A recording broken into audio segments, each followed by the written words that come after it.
Sa gitna ng paglitaw ng magkakaibang bersyon ng Napolist o yung listahan ng mga opisyal na sangkot umano sa pork barrel scam, nilinaw ng company Janet Lim Napolist na isang listahan lang ang inilabas nila at ito ay hawak ni Justice Secretary Laila De Lima. Balitang hatid ni Von Aquino.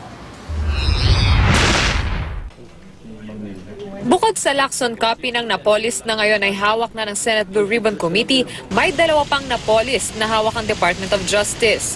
Ang isa ay galing mismo kay Napolist, habang ang isa ay natanggap umano ni Pangulong Noynoy Aquino. Ang nilalaman ng mga listahan hindi raw magkakapareho ayon mismo sa Pangulo. Espekulasyon tuloy ng ilan, baka layon lang nitong guluhin ang investigasyon. Pero kahapon nilinaw ng abogado ni Napolist na iisang listahan lang daw ang talagang nanggaling mismo sa kanyang kliyente. At yun ay ang listahang hawak ni De Lima. Of course, Senator Lacson, nagpalabas siya ng list. I would not want to presume what is the purpose of that because it's for you to ask him about it. But at the end of the day, when we will release our list, it will be our list.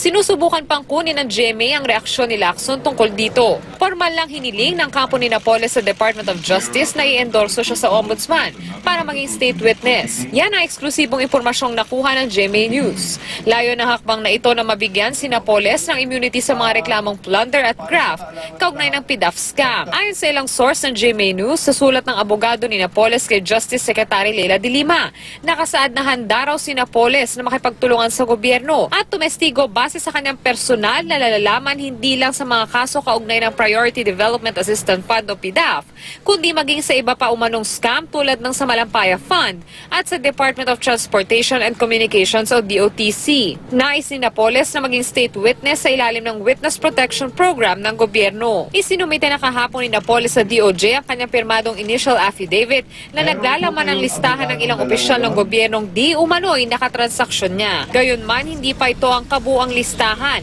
na inaasahang lalabas sa kanyang isusumite pang extended affidavit. Von Aquino, GMA News.